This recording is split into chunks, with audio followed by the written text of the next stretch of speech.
Hi guys, welcome to Soul Tales. இந்த வீடியோவில் நம்ம பார்க்க போகிற கதை என்னன்னா பகவான் கருணையின் பயணம். வாங்க வீடியோக்குள்ளே போகலாம். பண்டைய தமிழகத்தில் தெய்வநாயகி என்னும் ஒரு பெண்மணி இருந்தார். ஆனாலும் அவர் வாழ்க்கை சுகமானதல்ல. கணவன் இறந்து விட்டார், குழந்தைகள் இல்லை, ஒரு சிறிய குடிசையில் தனியாக வாழ்ந்தார். ஆனால் ஒருபோதும் இறைவனை மறக்கவில்லை.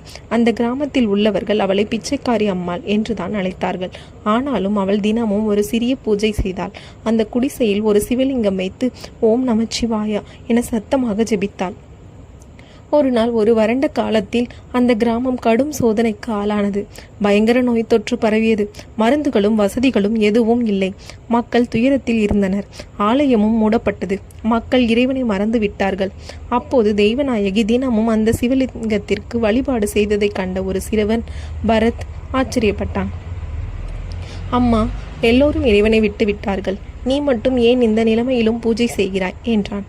தெய்வநாயகி மௌனமாக சிரித்தாள்.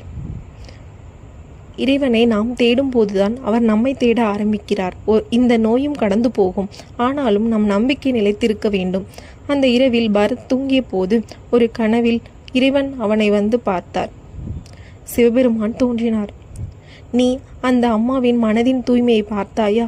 அவளுக்காகவே இந்த கிராமத்தை காக்கப் போகிறேன். இப்போது நீ விழுத்து எழுந்து நந்தி தேசம் வரை செல்.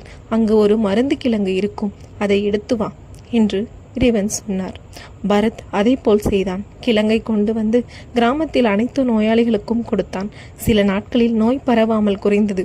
மக்கள் மெல்ல மெல்ல மீண்டு வந்தனர். அவர்கள் அனைவரும் தெய்வநாயகின் வீட்டிற்கு வந்து கண்கலங்க கூறினார்கள், அம்மா, உன் பக்தி நம்மை காத்தது. நாங்கள் இறைவனை மறந்தோம், நீயோ நினைத்தாய். தெய்வநாயகி சிரித்தவாறு கூறினாள், இறைவன் எப்போதும் நம்முடன் இருக்கிறார்.